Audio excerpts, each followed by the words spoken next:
Bem-vindos ao podcast Caos Planejado, seu programa sobre cidades. Eu sou Antônio Link e hoje converso com Adriana Leviski sobre urbanismo na prática profissional. Nascida em São Paulo, Adriana é sócia titular do escritório Leviski Arquitetos, Estratégia Urbana, um escritório de projetos arquitetônicos, sobretudo institucionais na área de educação, saúde e cultura, de projetos urbanos e de consultoria estratégica. É membro do Conselho Deliberativo da Associação Brasileira do Escritório de Arquitetura, Regional São Paulo, a ASBEA São Paulo, membro da Comissão de Edificações e Uso do Solo, a CEUSO, e conselheira do Conselho Brasileiro da Construção Sustentável, CBCS. É formada pela Faculdade de Arquitetura da USP e mestre pela Faculdade de Filosofia, Letras e Ciências Humanas da USP. É docente no curso de Arquitetura Hospitalar da Faculdade Albert Einstein, do curso de Projeto Introdução ao Projeto e Desenho Urbano da Faculdade Brás Cubas, a Uniban, e no passado, das Faculdades Integradas Módulo. É autora do livro Polifonia Urbana, Arquiteturas, Urbanismos e Mediações. Também estão presentes durante a gravação apoiadores do Caos Planejado, que têm a oportunidade de fazer perguntas durante a nossa conversa. Quer participar do nosso grupo de WhatsApp e ficar por dentro do que acontece no urbanismo brasileiro? Acesse caosplanejado.com/apoie. Esse episódio é oferecido pela Urbimi, a maior comunidade de investidores imobiliários da América Latina. Acesse www.urbi.me e invista a partir de R$1.000. Seja bem-vinda, Adriana. Grande prazer falar contigo. Eu digo que a Adriana é uma urbanista de mão cheia, né? Ela tem aí projetos privados, públicos, em várias escalas, né? Pelo menos eu, nos anos que morei em São Paulo, um predinho que eu passava sempre, achava super interessante descobrir que ia ser a unidade do Albert Einstein em Perdizes, na Sumaré, né? Que é super integrado no tecido urbano da cidade, né? Acho que chama atenção, assim, pelo menos para arquitetos que passam por ali.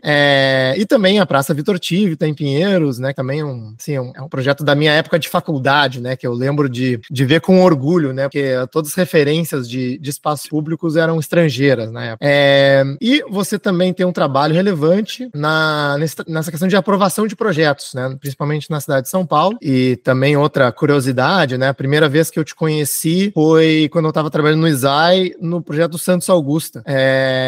E as reuniões que eu tive com a tua presença me chamaram muita atenção, assim, em grande parte me abriram os olhos para essa questão regulatória, né, da edificação que com certeza a gente vai falar aqui no episódio de hoje. Então, você publicou recentemente um livro, né, Polifonias Urbanas, com reflexões de vários projetos que você executou, e eu achei interessante, numa entrevista sua recente, né, que você fala que dificilmente as publicações de arquitetura e urbanismo abordam as dificuldades enfrentadas nos processos de projeto, né, que é um assunto que a nossa categoria lida mal. E como eu visitei recentemente o Jardim Colombo e eu vi ali nas pranchas dos projetos, né, a assinatura do escritório de vocês, eu queria começar a nossa conversa falando sobre esse projeto, né, como que ele surgiu, né, e que dificuldades vocês enfrentaram nesse projeto, que acho que, enfim, tem muito a ver com as temáticas que a gente cobre aqui no Caos Planejado e uma boa pauta para a gente começar o nosso bate-papo. Legal. Bom, então primeiro eu queria agradecer o convite, eu acho importantíssimo o trabalho que vocês estão fazendo, né, de trazer para a pauta de discussão as temáticas urbanas, que são tão relevantes e tão urgentes, né, no mundo como um todo, não só no Brasil, mas a gente vê aí o mundo numa expansão galopante nas áreas urbanas e uma falta de repertório, de instrumentos, de referencial técnico, né, e experiência na ação do fazer muito grande, né, uma falta de experiência na ação do fazer muito grande, e aí pensando aí na perspectiva de formação do arquiteto urbanista no Brasil, eu acho que esse é um tema muito importante. Estou fazendo essa introdução porque para a gente falar do Colombo, eu acho que a gente entra muito numa temática que associa muitos temas, né, associa o desenho urbano, né, o fazer do desenhar a cidade, da escala do desenho urbano, uma avaliação diagnóstica sobre o que é o território regular e o território irregular das cidades, né? O que é a condição de direito à moradia, o que é a integração entre os territórios públicos e privados, né? E o que é a integração entre os territórios regulares e aqueles potencialmente potencialmente, futuramente irregulares, né? Então, como é que a gente cria essas conexões, como é que a gente traz para a legalidade, e mais do que a legalidade que está vinculada ao direito de morar, a condição de propriedade, né, a condição de cidadania, de ser uma figura cidadã dentro da cidade com direito aos serviços e infraestruturas da cidade. Além disso, a experiência de um espaço público de cidade, aonde este ambiente, no caso do Colombo, como tantos outros de ocupações irregulares na cidade, sofrem por não só uma falta enorme de condições infraestruturadas, mas também por uma segregação, uma não conectividade com o território regular, né? Então, eu acho que essa questão talvez seja uma das mais caras, mais importantes enquanto olhar inicial aí no desenvolvimento de um trabalho de reurbanização, de integração, né, urbana, que eu entendo que seja importante de colocar como pergunta número 1 num trabalho como esse, né? Então, assim, o Jardim Colombo é uma ocupação que faz parte do Complexo Paraisópolis, tá? Que é um complexo cuja população hoje é correspondente a cidades de médio e grande porte no Brasil, né? Só o que tem de população em Paraisópolis corresponde a uma cidade média para grande, tá? Então, se a gente for imaginar a complexidade das questões administrativas de uma cidade de médio e grande porte, já em si é complicado, né? Dentro de uma condição muito particular de irregularidade, de falta de infraestrutura, de falta de espaços públicos de lazer, de falta de saneamento, né? Eu acho que a gente vai sobrepondo uma série de questões vinculadas ao desenho, de novo, ao desenho urbano, o que propicia condições qualificadas na relação entre as pessoas, né? E questões da infraestrutura, para garantir serviços públicos, garantir acesso de transporte público, de saneamento, de segurança, bombeiro, lixo, água, luz, enfim, todas essas questões que são quase que ocultas ou silenciosas, por tão óbvias que elas são ou deveriam ser no território da cidade, e que lá, num espaço como esse, faltam a princípio, né? Então, esse foi um trabalho que a gente começou a partir de um dos modelos que a prefeitura adota de edital de licitação de obras, né? É um dos formatos de contratação de serviços que as cidades, estados, a União aplicam enquanto contratação de serviços, né? Eu acho que aí já tem um tema em pauta que por si já é interessante, que é sempre ter, ou na maioria das vezes ter o projeto atrelado ao contrato da obra e não a contratação de projetos a priori, né? Apesar deles existirem enquanto escopos diretos de contratação, na grande maioria das vezes eles estão atrelados à contratação de obras, tá? É uma modalidade regular, regulamentada pela legislação federal, né? Mas ela vem na carona da obra, tá? Então, muitos projetos acontecem dessa maneira, esse foi um deles, e nesse caso a gente teve duas demandas. A gente teve uma demanda inicial, que era olhar para o projeto urbano especificamente, e não o habitacional, né? O habitacional viria depois, então seria um primeiro olhar de plano e projeto urbano para justamente garantir as condições mínimas de infraestrutura pública, né? E a partir daí criar lotes, criar condições de implantação de unidades habitacionais, de conjuntos habitacionais e de outras unidades e serviços que a região demandava, né? Então foi um trabalho muito, muito bonito, muito interessante, onde a gente pôde trabalhar inclusive com aspectos do saneamento e da drenagem urbana de uma maneira muito peculiar, né, muito positiva, que a gente contava com um córrego aonde a nascente estava ali, né, nessa região de intervenção, o que garantia que uma solução de saneamento dessas águas seria muito mais bem sucedida e com uma perspectiva de manutenção da salubridade dessa água muito maior, o que fez com que a gente procurasse, junto à prefeitura, buscar uma condição de construção de intimidade da comunidade com a água, né? Que essa água não ficasse oculta, mas muito pelo contrário, que ela pudesse estar associada aos futuros espaços de lazer, de convivência, de comércio, de áreas institucionais de saúde, de esportes, etc., né? E foi assim que a coisa se desenvolveu. Então, todo o projeto de saneamento, né, de esgoto, de drenagem, ele se deu dentro dessa perspectiva, nesse fundo de vale, de conseguir buscar soluções que garantissem e captando essas águas antes que ela chegasse no córrego. Uma pergunta, Adriana.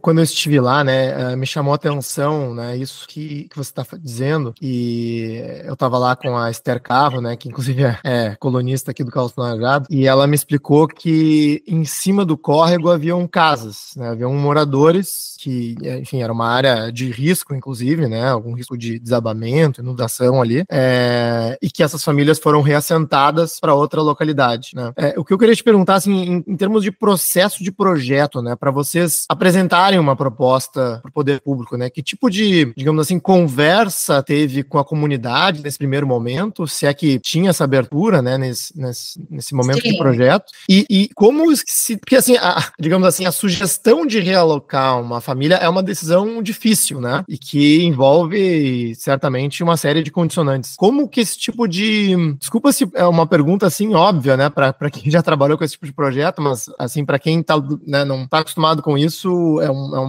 uma dúvida sincera, né, mas assim, como que esse tipo de proposta é apresentada, né, nessa fase de projeto? Então, eu acho que tem algumas questões aí, umas que estão algumas relacionadas ao fazer do arquiteto e outras ao próprio fazer de um processo de desenvolvimento de projeto público, né? Então, a gente está falando aqui de um projeto público demandado pelo poder público dentro de uma área de ZEIS, né? Uma zona de interesse social. Dentro dessa condição, uma série de providências e etapas precisam ser cumpridas, né? Então, é fundamental entender que tem uma regulação para isso, tá? Então, a prefeitura, no momento em que ela elege uma intervenção numa área pública, ela vai cumprir um rito administrativo bastante próprio e característico de áreas em condição de regularização fundiária, né? Então, a constituição de um conselho gestor, aonde representações de expertise urbanística, social, de engenharia, de arquitetura, vão fazer parte pelo lado da prefeitura e também farão parte a comunidade, né? O conselho é formado conjuntamente com representantes da comunidade e existem reuniões de apresentação, de escuta das demandas para que esse projeto seja um projeto pactuado, né? Então, isso é fundamental entender, existe uma regulação para isso, tá? Então, obviamente, o poder público tem a competência de regular, né, criar o regramento e de aplicar o regramento, né? Então, é evidente que cada gestão pública tem a sua personalidade, as suas características e a gente precisa entender isso, né? Mas esse processo está regulado dentro da esfera pública. O projetista, arquiteto urbanista, primeiro ele precisa entender esse cenário, né, essa condição de trabalho e estar muito aberto e disponível para percorrer, para seguir esse rito, porque o rito da escuta, ele é muito importante e ele é uma escuta da comunidade, ele é uma escuta do poder público, né, do que vem do poder público, das demandas do poder público, entendendo por poder público viabilidade de construção, custo de construção, atendimento das legislações, viabilidade de implementação de infraestruturas de água, esgoto, energia, transporte, gás, iluminação, pavimentação, né? Tudo isso tem que ser ouvido. Então, é uma escuta muito ampla que está na base de desenvolvimento de projetos de reurbanização, naturalmente, obrigatoriamente, né? E, do lado da comunidade, a escuta da comunidade, né? O que ela demanda, né? O que ela não gosta, né? Gostaria de tirar de dentro da sua convivência, difícil, né? E aí a escuta do arquiteto é ponderar, legitimar essas demandas todas, e aí eu diria com um rigor legal muito grande, né, e técnico, poder absorver e combinar essas demandas de maneira viável, porque é óbvio que não é tudo que vai ser possível de ser entregue e absorvido num projeto. Muitas das demandas não são executíveis por questões normativas, outras por questões financeiras, outras por questões jurídicas, né?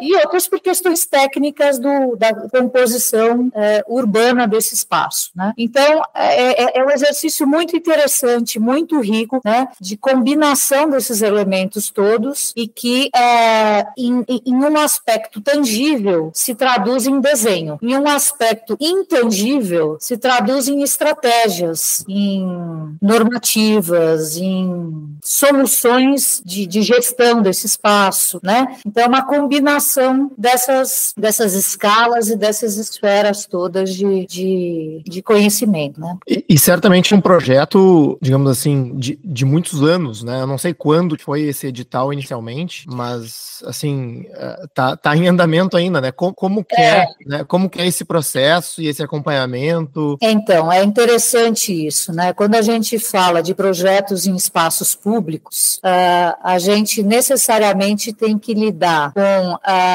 primeiro, claramente saber que nós estamos, ao desenvolver um projeto, atuando no interesse público, né? Então, esse projeto tem que atender o interesse público, ou seja, quem vai receber tem que reconhecer esse projeto como algo que atenda às necessidades públicas.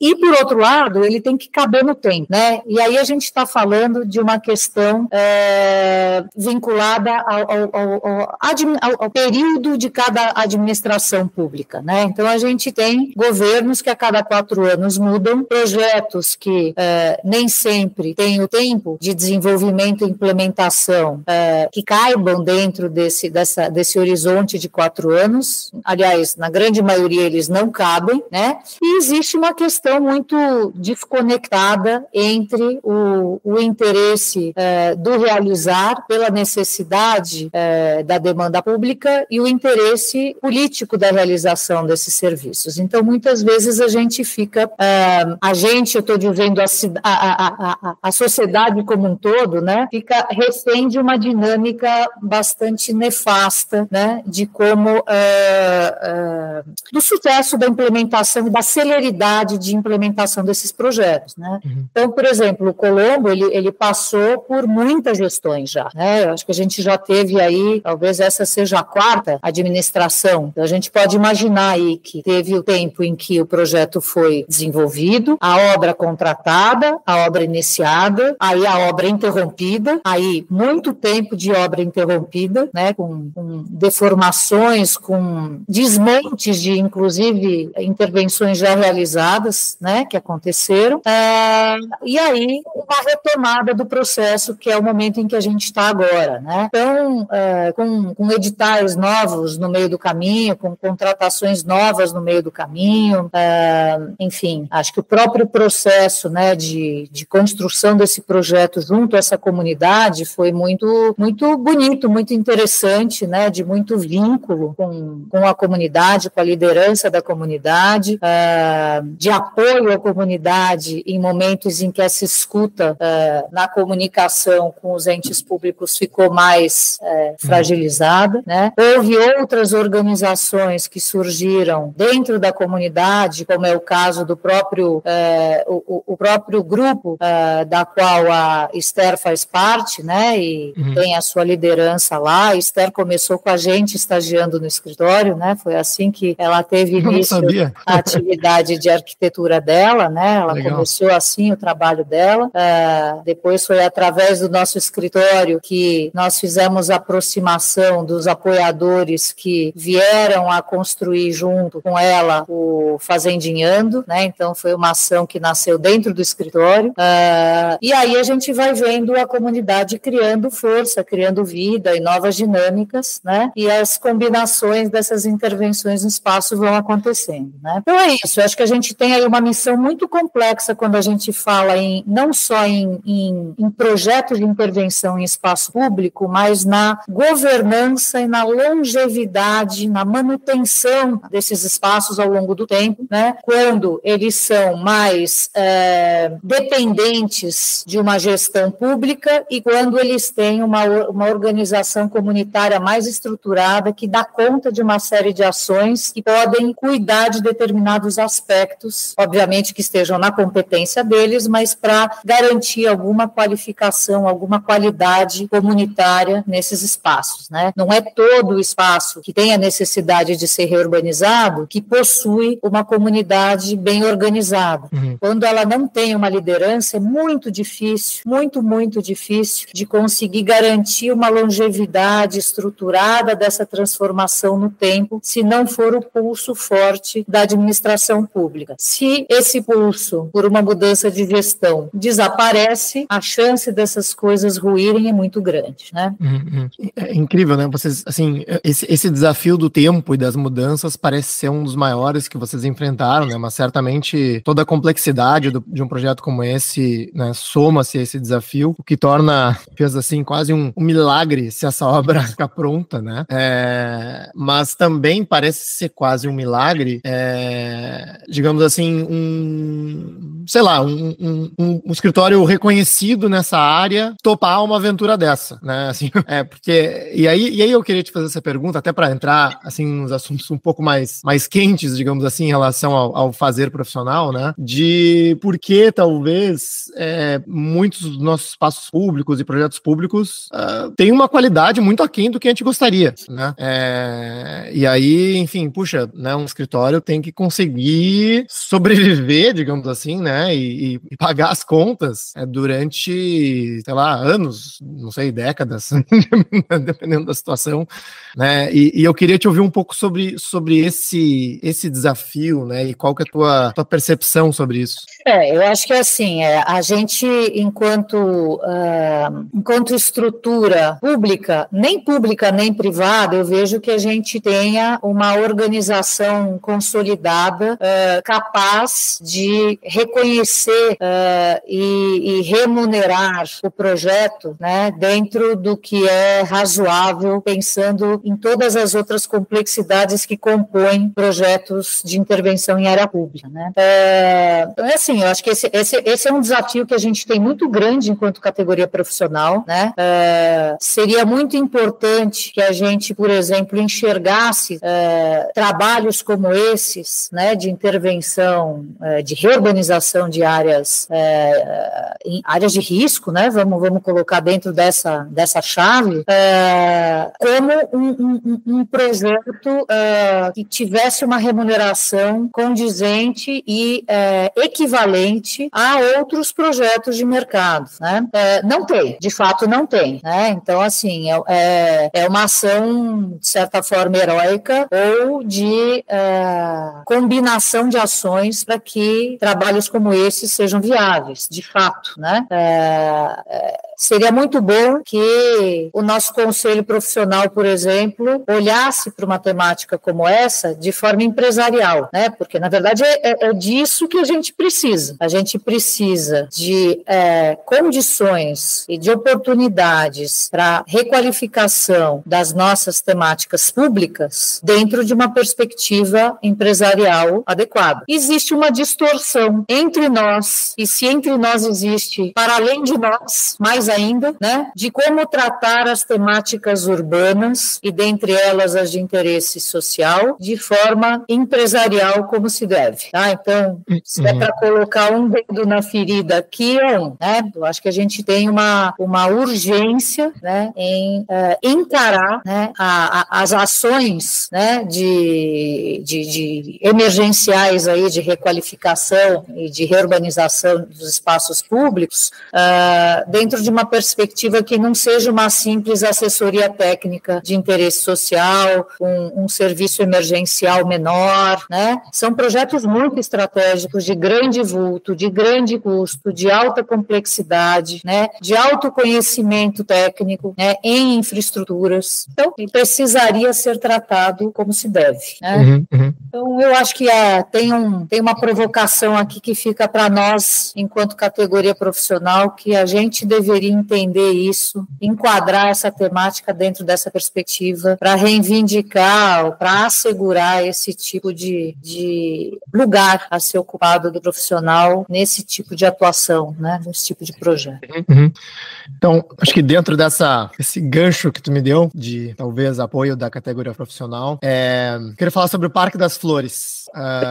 Né, um projeto, eu posso dar uma apresentada rápida, mas né, eu gostaria que tu aprofundasse um pouco mais depois, né, que um projeto urbano na região da Paulista, que seria pago ou financiado, né, pelo grupo que construiu ali o Cidade Matarazzo, no valor de 130 milhões de reais, né, então seria um parque significativo de uso público. Vocês participaram do projeto, o projeto, enfim, enfrentou um grande debate na cidade de São Paulo, que, enfim, várias matérias, né, falando sobre isso, e que ultimamente foi cancelado, né, e você até escreveu um artigo intitulado O Parque das Flores e a Dinâmica do Boicote à Cidade, né, um título provocativo aí em relação ao que aconteceu, e pelo menos eu, acompanhando o assunto à distância, eu assisti esse desenrolar um tanto perplexo, né, não entendendo muito bem os motivos desse cancelamento, né, então, enfim, eu queria te ouvir em relação a isso também, e até assim como foi a reação da própria, digamos assim,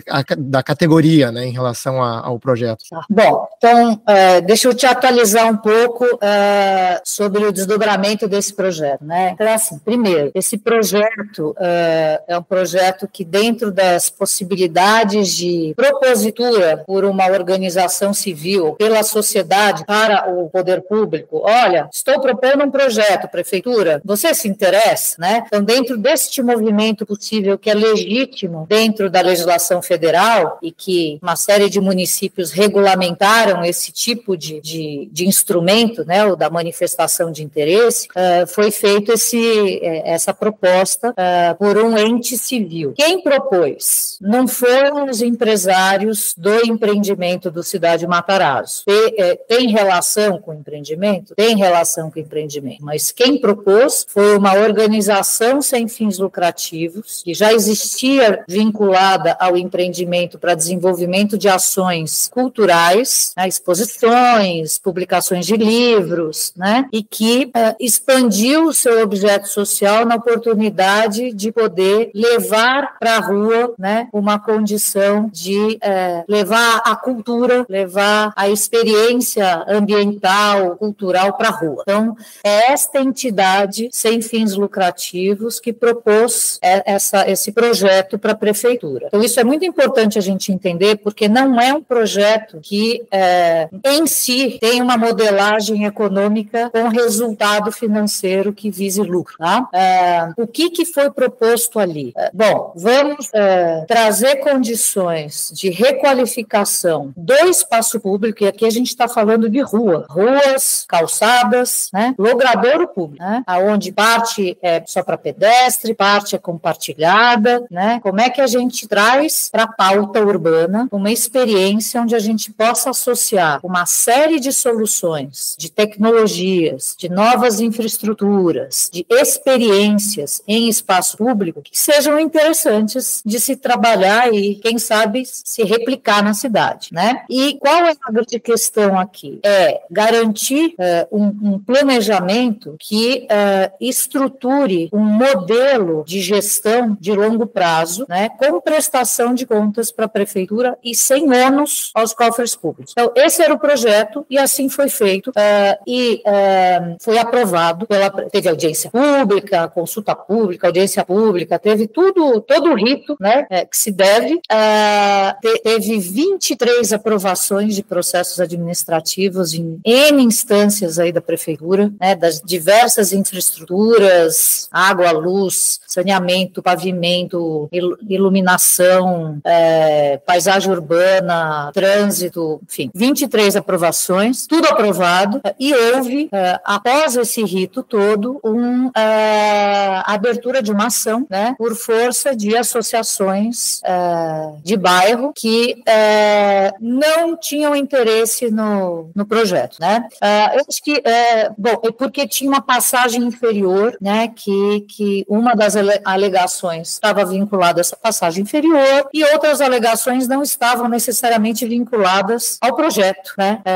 Mas sim a um mecanismo de reivindicação para questões de outras áreas da cidade, não especificamente o próprio projeto. Essa dinâmica de escuta, de participação tardia, né, fora das audiências públicas, de interação com outros mecanismos públicos, né, é uma dinâmica que tem as suas peculiaridades no nosso país, né. O fato é que, apesar de todo o rito administrativo e o processo participativo realizado, após tudo isso, teve esse movimento e que gerou uma solicitação de impedimento ao início das obras naquele momento, né? E como houve essa questão vinculada à passagem inferior, o que se entendeu é que, bom, todo aquele projeto que, tecnicamente, me parecia trazer ganhos imensos para o pedestre e também para o sistema viário, que não ia ter semáforos e você ia ter ruas de pedestre por cima, carro por baixo, quer dizer, você ia ter uma experiência na Paulista, assim, para uma extensão para o interior do bairro muito diferente, né? Onde o pedestre ia ter essa condição. E uma integração com os vizinhos, né? Com os prédios vizinhos.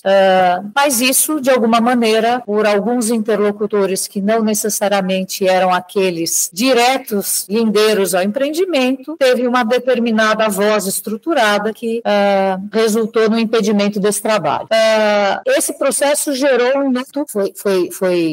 foi concluído esse processo e foi inaugurado um outro processo com novas audiências públicas, né, com novas consultas públicas, e hoje a gente tem um outro projeto aprovado, né? Então, estamos aí em vias dele acontecer. Ele não é o mesmo, tá? Ele tem algumas perdas, né, com relação às questões de mobilidade, na complexidade da passagem inferior, mas tem muitos ganhos também, acho que de uma escuta também continuada com a vizinhança, enfim. Então, é um trabalho que continuou na sua dinâmica e acredito que vai trazer aí um aprendizado e uma consolidação muito interessante aí, a partir do momento em que ele seja realizado, que está prestes a acontecer, né?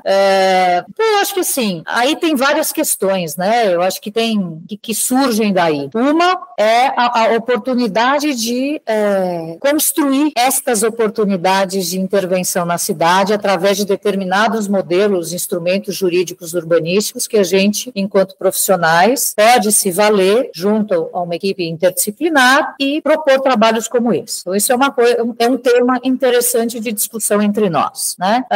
O outro tema é esse dos mecanismos de participação da sociedade e da dinâmica que não necessariamente reconhece a suficiência das audiências públicas e reconhece a possibilidade de intervenções que acontecem a cada tempo e que podem, muitas vezes, não legitimar um processo participativo, né? Então, é um tema interessante da gente pensar. E o outro é a nossa própria categoria profissional, né, que foi a tua pergunta inicial, que, assim, eu acho que eu não sei qual que é a sua leitura das manifestações, né, se a nossa categoria recebeu mais positivamente ou mais negativamente este projeto, tá? Então, tivemos posições positivas, reconhecimentos positivos, mas me parece, na minha leitura, que foram menores do que as visões negativas, né? E eu vou tentar responder a tua pergunta com algo que aconteceu e que me chamou muito a atenção e que eu acho que tem a ver com os nossos cacoetes na nossa dinâmica de atuação, né?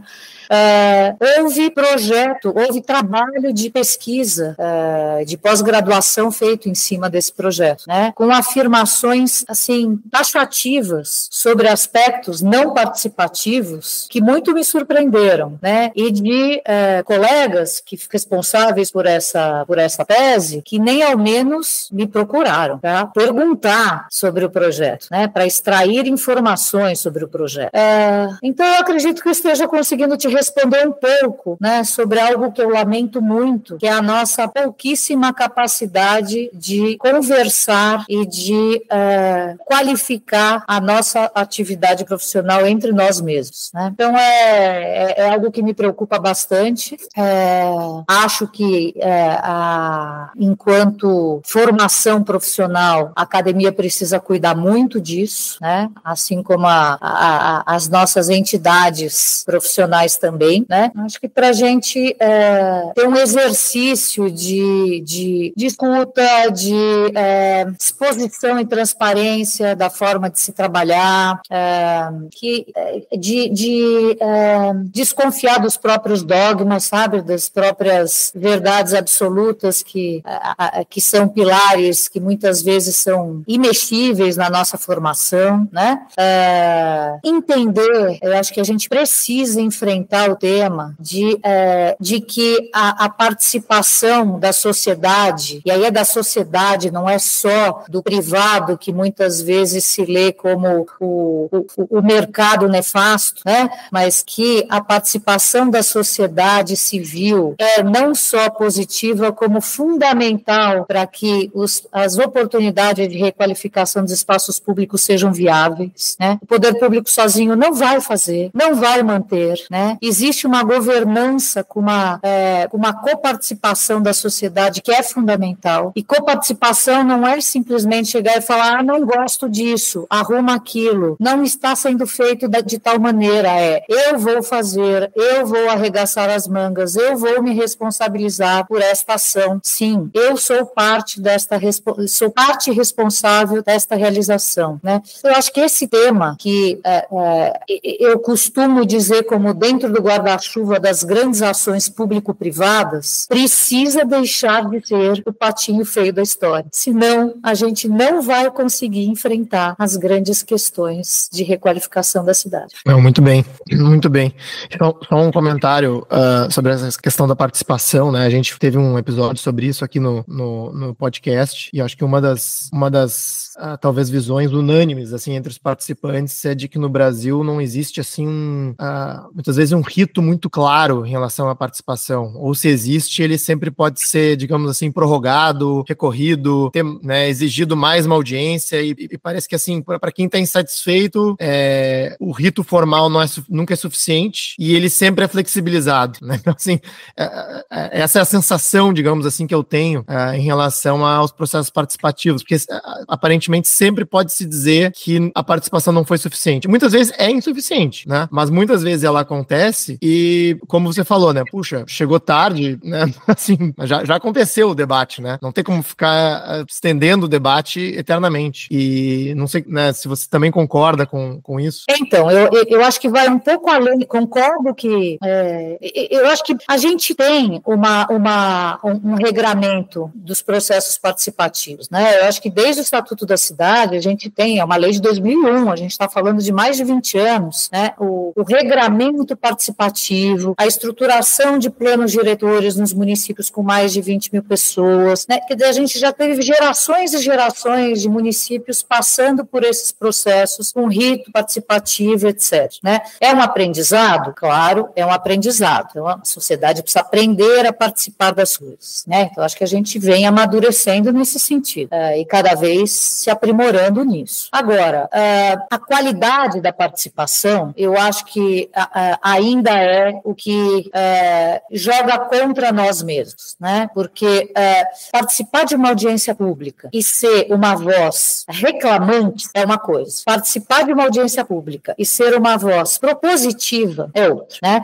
Então, não é todo mundo que tem, a depender do tema, a mesma capacidade técnica, obviamente, de propor. Mas eu estou querendo ir nesse lugar do brasileiro, culturalmente falando, enquanto aquele que mais reclama e menos propõe, né? Então, esse lugar do reclamar tem uma condição que vitimiza os processos e, por isso, pouco legitima a participação, né? O que eu estou querendo dizer com isso? Se eu vou a um evento de participação popular e não vou propor, só vou reclamar, por que eu vou reconhecer este processo como um processo de pactuação, se ele foi um lugar de reclamação e não de negociação para se chegar numa solução, né? Se a gente conseguir reconhecer que o objetivo dessas ações está justamente na pactuação, porque a gente vai precisar das diferenças chegar num lugar comum. E ele não é consenso, nunca será, mas ele é uma mediação das possibilidades de uma maioria. E quem perdeu, engole, porque tem mais gente querendo uma coisa e menos gente querendo outra, daqueles que se dispuseram a participar. Este é o processo participativo. E ele tem que ser legitimado e reconhecido por isso. Então, a sociedade é imatura com relação a isso e, infelizmente, a nossa categoria profissional, muitíssimo, né? Qual é a nossa representatividade participativa nas audiências públicas em diversas ações aonde a participação pública é requerida? É muito pequena,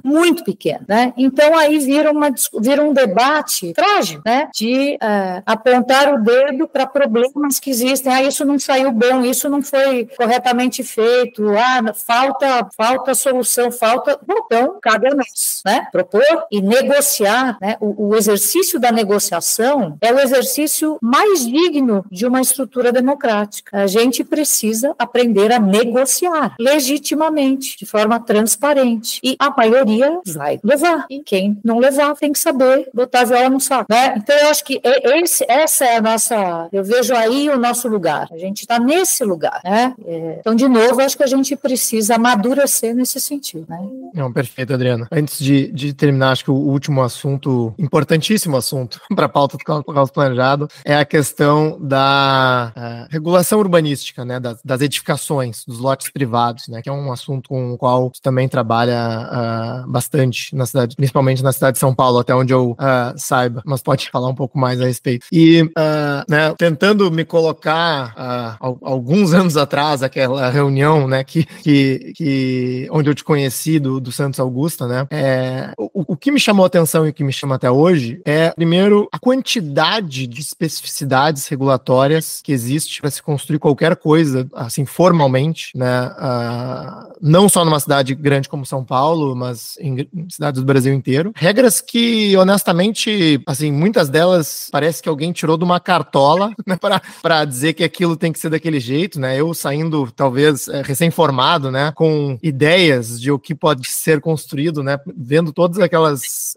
restrições, me chamou muito a atenção. E segundo, né, te ouvindo, assim, direcionando o debate em relação às soluções para aquela edificação, que no fim do dia ficou maravilhosa, né? Mas que foi um desafio, assim, legal, né? Regulatório, muito complexo, para conseguir encaixar aquela forma dentro, né, de todas as regras que existiam, né, para aquele determinado terreno, e que sem essa orientação seria impossível construir aquilo, né?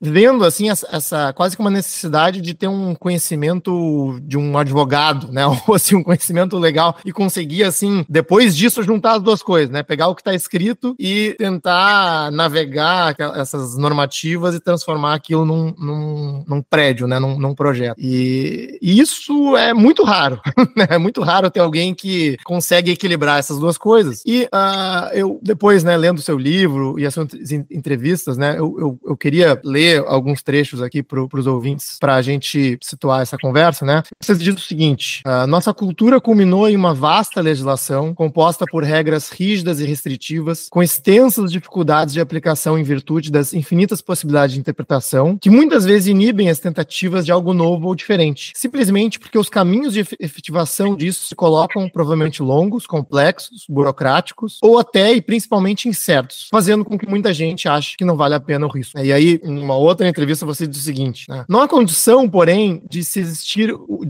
exigir o atendimento de vagas em um lote onde existe um edifício construído, se pretenda reformar e não demolir. Não há condição de se exigir em escolas de ensino infantil e fundamental a fruição pública, estimulando a passagem do público em geral no interior de seus espaços. Não há condição de se impor restrições punições severas e exigências burocráticas morosas para o licenciamento e mudança de atividades comerciais num centro urbano e tão dinâmico como São Paulo. Então, acho que o que me surpreendeu lendo esses trechos é que, dada aquela, digamos assim, a impressão que eu tive sobre o seu trabalho, né, basicamente você compartilha, sendo uma especialista nisso, né? E, na verdade, assim, toda essa introdução foi para te ouvir mais a respeito disso, né? Qual que é a sua visão em relação a todas essas normativas? Temos como ser propositivos em relação a alternativas a isso, né?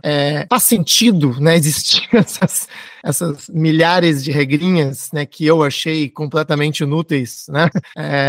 O que você me diz, né, depois de uma carreira fazendo esse tipo de trabalho? Então, vamos lá. Então, eu vou colocar o chapéu, não de quem reclama do amontoado de leis, mas de quem fala, bom, nós somos um povo que colonizado com uma sociedade diversa, né, com uma complexidade bastante grande aí na nossa estruturação mental e de visão de mundo, né, e de inter-relação entre coisas em geral e pessoas. Então, assim, eu acho que a partir do entendimento de quem somos, porque nós somos isso, né, isso é um ponto de partida, né, não adianta a gente reclamar disso, a gente é isso. Então, a partir disso, tem uma beleza que é a oportunidade de lidar com isso e conseguir criar condições ou de melhoria, né, de aprimoramento daquilo que está dado, ou de propositura de oportunidades que ainda não estão dadas, né? Então, eu acho que o meu exercício, a beleza disso,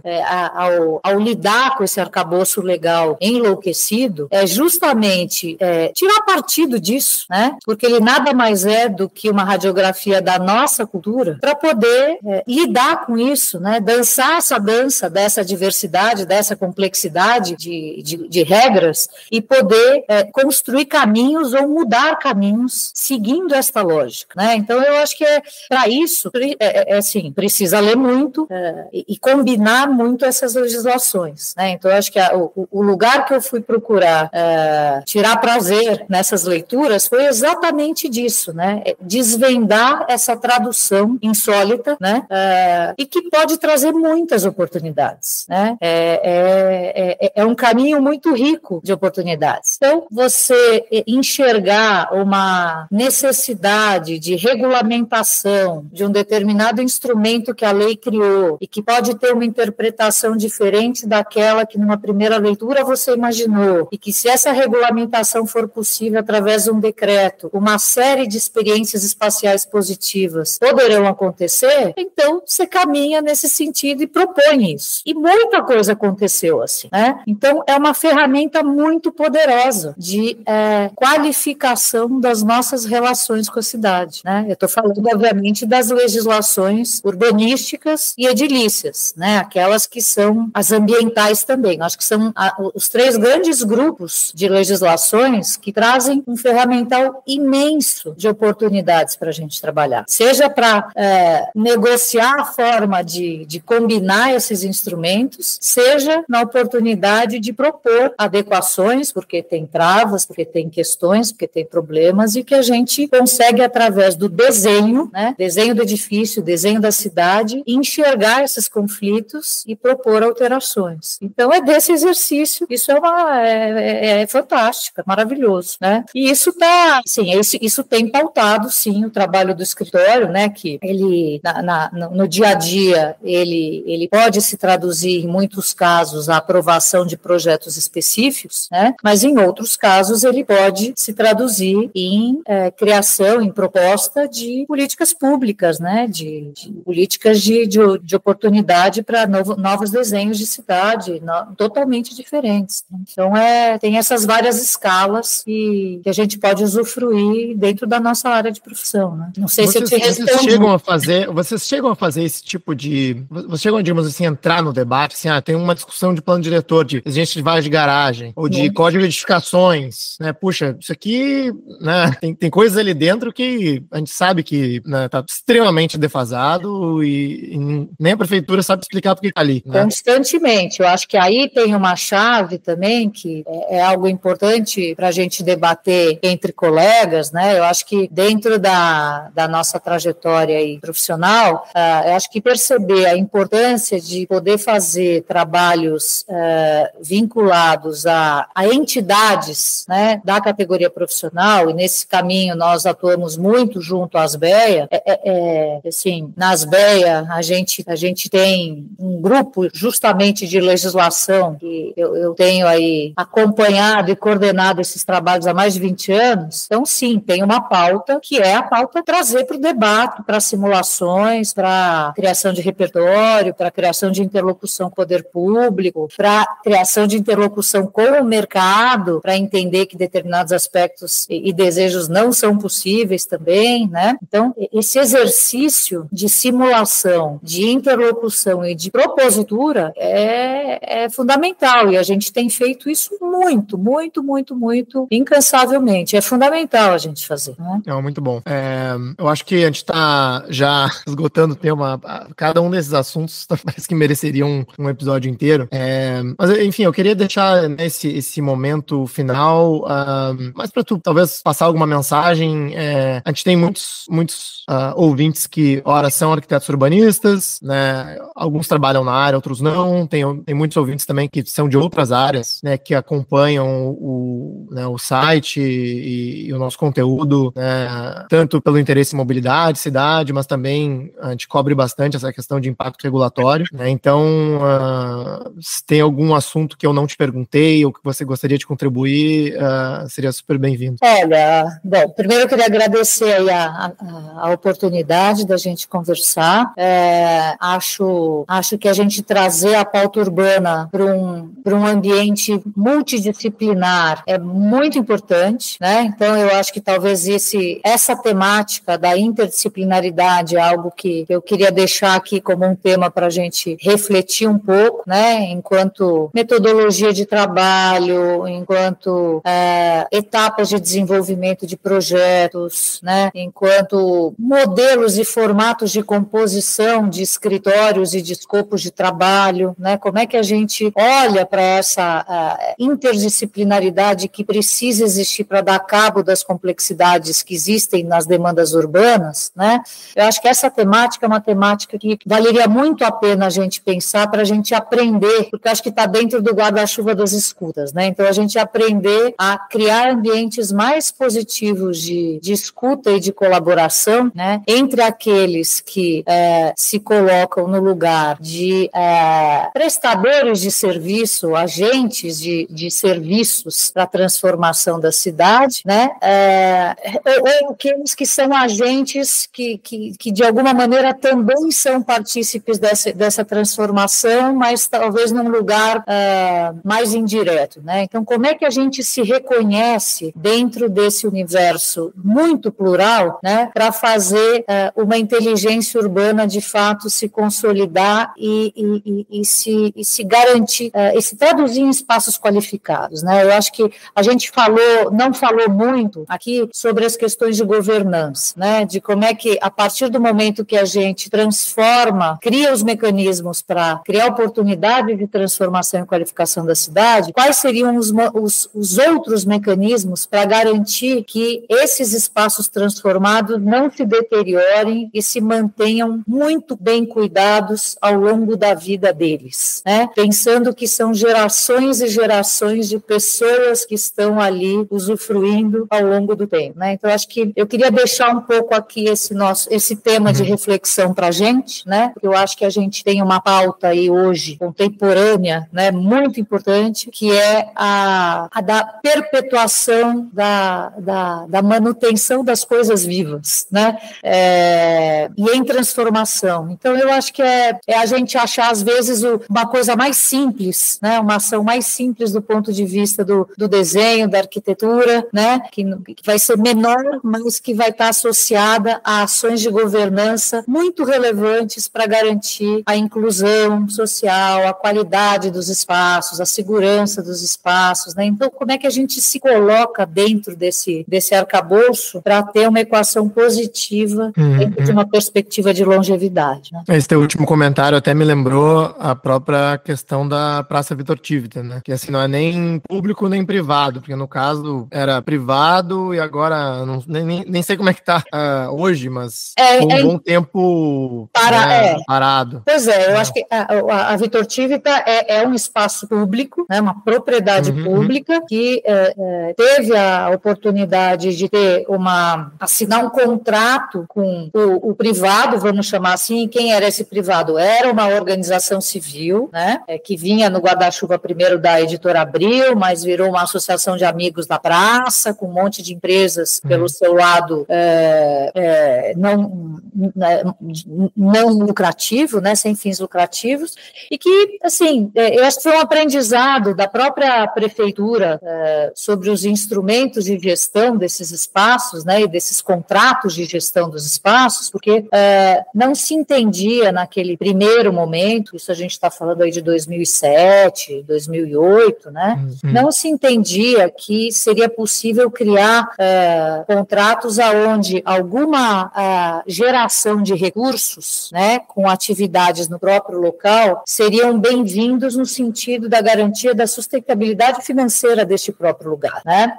E que isso não seria algo necessariamente lucrativo, mas que a sustentabilidade financeira é uma pauta, né? E a briga com esse entendimento levou muitos anos até se perceber, e eu acho que esse projeto foi uma ferramenta de aprendizado muito grande nesse sentido, né?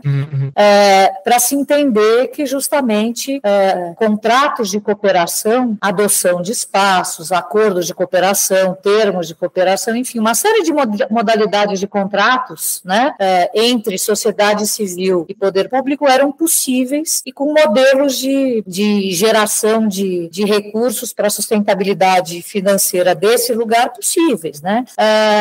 Então, naquele momento, este primeiro processo, né, no momento em que aquele grupo não tinha fôlego financeiro, capacidade financeira, sem ter a permissão de rentabilizar para ter recursos internos para manter o espaço, na hora que teve crise econômica, não teve condição de se manter, bom, não conseguimos manter, né? E aí foi uma entrega e uma solvência, né, de todo um patrimônio construído muito importante, né?